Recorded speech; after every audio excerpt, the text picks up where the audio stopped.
Bu darsimizda tarmoq va internet sozlamalarini ko'rib chiqamiz. Parametrga kiramiz. Setting internet tanlaymiz. Bu tomonga kiramiz.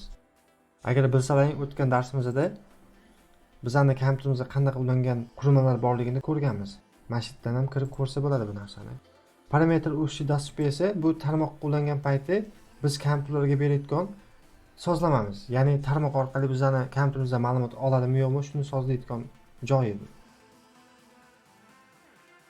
Ikkinchisiga kiramiz. Bu bizning kompyuterimizga ulangan tarmoq. Ya'ni bu set kabelimiz. Nabor nomeri bizga kerak emas. VPN bu narsa kerak emas bizga. Rejim samolyoti xuddi telefonda qanday bo'lsa, kompyuterda ham xuddi shunday.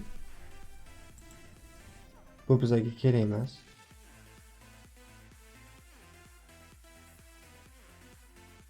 Bu narsa qaysidan biz necha gigabayt ishlatganimizni ko'rsatib beradigan joy.